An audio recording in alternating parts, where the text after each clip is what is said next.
Le Nouvel Esprit Public, Philippe Meyer, bonjour.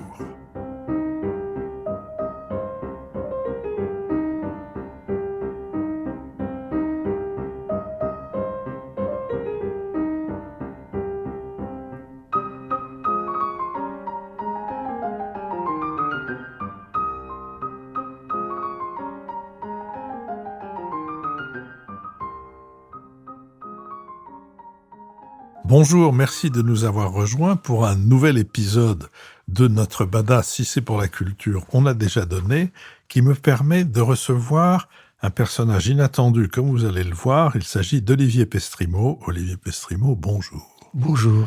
Vous exercez la profession de... Chauffeur de taxi, parisien. Parisien est important, comme on va le voir tout à l'heure. Quand on entre dans votre voiture, qu'est-ce qu'on voit ? Eh bien, tout d'abord, on s'y installe et effectivement, sur mon côté passager, un tableau où j'ai découpé beaucoup d'images sur les monuments de Paris et les appellations taxi et les symboles de Paris comme les danseuses du Moulin Rouge, où là est représentée la mascotte des JO, où on peut voir aussi la Joconde et des rues très originales comme la rue Crémieux, où c'est des maisons colorées que les gens ne connaissent pas forcément. Où est la rue Crémieux ? Dans le 12e, près de la gare de Lyon. Et par ailleurs, il y a deux objets inattendus dans votre taxi. Et le premier, ou vous le direz, vous choisirez l'ordre, le premier c'est une boîte, mais c'est pas n'importe quelle boîte. Ah oui, la boîte à livres, oui, effectivement. J'ai une boîte à livres où c'est un peu comme les boîtes à livres qu'on peut voir dans Paris ou dans plusieurs villes.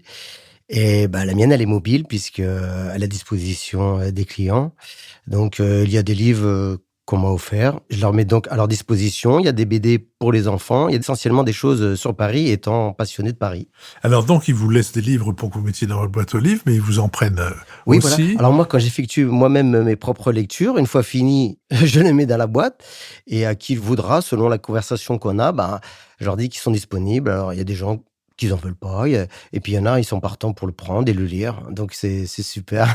Et vous êtes donc chauffeur de taxi depuis combien de temps ? Le 15 décembre, exactement, ce sera mes 19 ans. Et ça fait 19 ans que vous êtes, votre taxi est organisé comme ça, avec la boîte aux livres ? Non. Alors, tout est venu au fur et à mesure. Alors, dans mon métier, j'ai commencé tout à fait normalement. J'allais avec ma propre voiture dans le 18e et le taxi qui rentrait de la nuit, moi, je reprenais le matin. Ensuite, j'ai eu mon propre taxi. Et donc, au fur et à mesure des années, je suis très émancipé dans mon travail. Tout a débuté avec Halloween, en fait. Parce que, forcément, étant taxi, on passe devant beaucoup de magasins. Et je me disais, cette décoration, elle est super. Et voilà, mon esprit est venu l'idée de décorer mon taxi en Halloween. Donc, des guirlandes, des choses qu'on met, un panier de citrouilles que je colle avec des bonbons dedans. J'étais étonnamment surpris de ce succès, que les gens me félicitent avec cette idée. Donc, ça m'a motivé pour les thèmes suivants qui sont Noël, Pâques. Et le livre vous est venu comment ? C'est une espèce de révélation, parce que le livre... Alors, le livre, il y a deux raisons. C'est-à-dire, où j'habite, dans un centre commercial de plaisir, il y avait une librairie éphémère. Et il y avait toute une série d'atlas qui étaient à un prix vraiment dérisoire. Par exemple, c'était Paris et ses églises, Paris et ses cimetières, Paris et ses cartes postales, enfin voilà. Et de ce fait, tellement que le prix était bas, que j'ai pris, pour moi, ma propre collection, mais je les ai pris en double. Et j'avais eu l'idée de faire des quiz aux clients pour qu'ils gagnent le livre. Voilà. C'est une façon aussi de partager la culture de Paris et qu'ils sortent avec une récompense de mon taxi. Alors, au début, les livres, je les prenais avec moi dans un grand sac, etc. Et après, il y a eu la naissance de ces cabanes à livres. Et donc, là, je me suis dit, tiens, ils seront plus visibles, les livres. Alors, j'ai trouvé un système de coller, vous savez, les boîtes à cigognes. Ouais. Et au lieu qu'elles soient comme ça, en fait, elle est comme ça. Au lieu qu'elle soit verticale, elle est horizontale. Oui. Et je dis ça parce que la radio, ça passe pas beaucoup. Oui. Et donc, de ce fait, ils sont visibles et j'ai plusieurs livres, des bandes dessinées sur le taxi, justement, et sur Paris aussi, et d'autres que je lis, comme une fois que j'avais fini, par exemple, au Bonheur des Dames, j'avais mis dedans. Et je le propose à ceux qui veulent lire. Il y en a, ça leur rappelle qu'il étudiait au collège, et donc leur dissertation. C'est chouette. L'accueil des passagers est favorable. Oui. Et alors, donc, vous-même, dans les livres que vous proposez, et aussi, si j'ai bien compris, dans vos lectures, il y a 2 thèmes, 2 courants principaux, Paris et puis la littérature en général. Oui. Et donc, dans les livres ou la littérature sur Paris, qu'est-ce qui vous a retenu? C'est plutôt, comme vous le disiez tout à l'heure, les livres, les atlas qui présentent, qui font connaître les différents monuments de Paris, y compris les monuments peu connus, voire pas connus, et où ce sont les livres ou la littérature sur Paris. En fait, plus j'en sais, plus je veux en savoir. Ouais. C'est un puissant fond parce que et en fait, je comprends les choses. Vous voyez, j'ai amené avec moi le dictionnaire des noms des rues, et ça aussi, des fois, comme vous dites, j'ai des clients francophones, français, et des fois, quand le client va dans cette rue, et ben des fois, j'ouvre le dictionnaire, je dis la définition, et on en parle, et lui aussi, il apprend quelque chose, ou alors même, il me complémente cette connaissance, parce qu'il est féru d'histoire aussi. Je tombe sur des gens qui me complémentent l'histoire, et c'est super intéressant. Ah bah, si vous voulez, je vais m'y essayer. Vous voyez où est la rue du Pélican? Rue du Pélican. Toute petite rue qui est dans le 1er arrondissement, attendez, c'est vers... attendez. Entre la rue Saint-Honoré et, oui, pas très loin de la rue du Louvre, entre la rue Croix-des-Petits-Champs et la rue du Louvre, à peu près, et la rue Jean-Jacques Rousseau, en réalité. Eh bien, la rue du Pélican s'appelait autrefois la rue du Poil au con, à cause du métier qu'exerçaient les dames qui étaient là, de même que la rue du Petit Musc s'appelait la rue de la Petite Muse. Absolument. Ah, je savais ça. Et, là, j'en avais un. Voilà, mais sur la dénomination des rues, oui, il y a beaucoup, c'est amusant. Il y a beaucoup à dire. C'est amusant. Est-ce qu'il y a une fois qu'ils ont compris que vous étiez un amoureux de Paris et que vous cherchiez à en savoir toujours plus, est-ce qu'il y a des grandes directions d'interrogation, de curiosité que vos passagers peuvent vous exprimer, sur lesquels ils peuvent vous interroger? Ah oui, tout. Figurez-vous que dans mon taxi, j'ai eu Monsieur Blanchard. Je ne sais pas si vous le connaissez.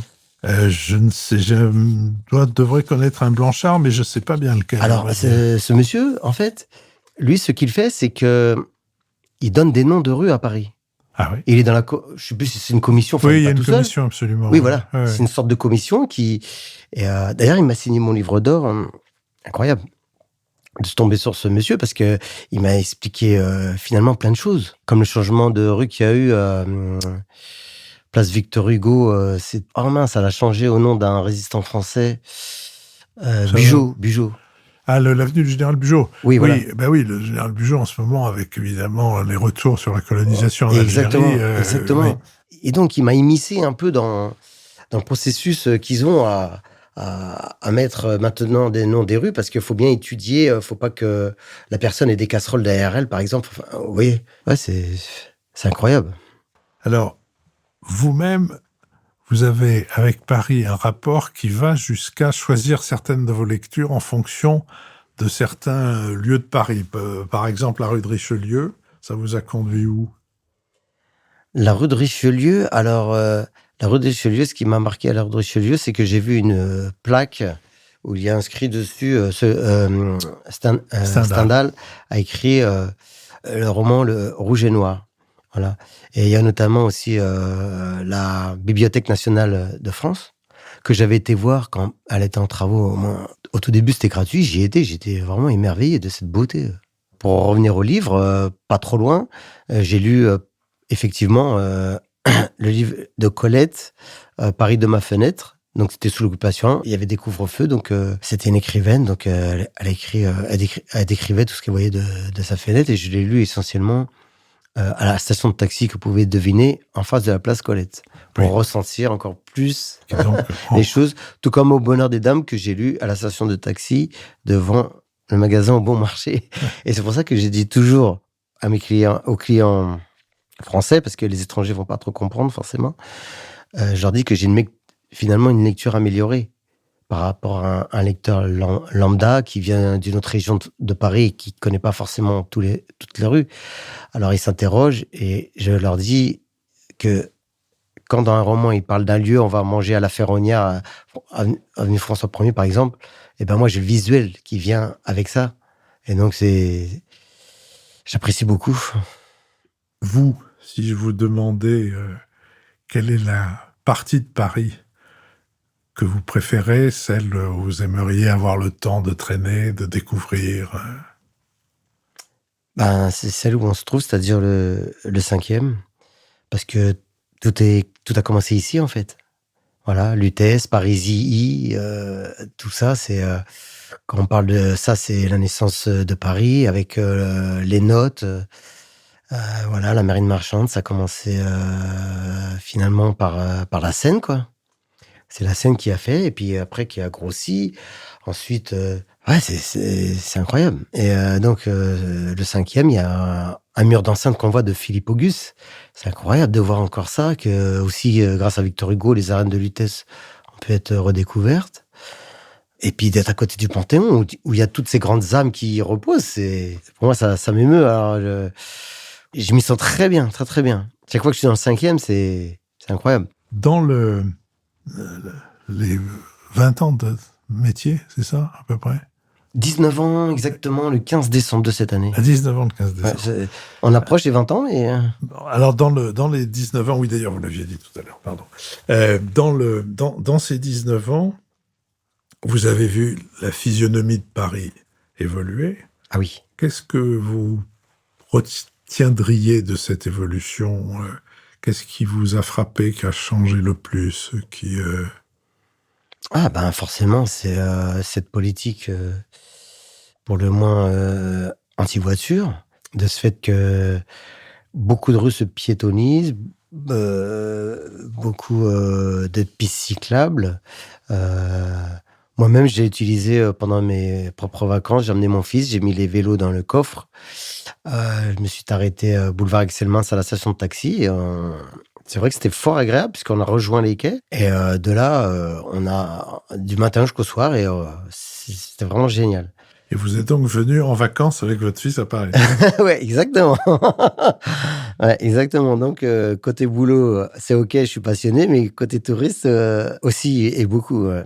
Alors, si vous voulez bien, Olivier Pestrimot, pour clore notre conversation, supposons que nous soyons dans votre taxi et on vous demande 3 livres à lire que vous aimeriez partager. N'importe quel livre. N'importe quel sujet. Au bonheur des dames, forcément. Au bonheur des dames, ça en est un.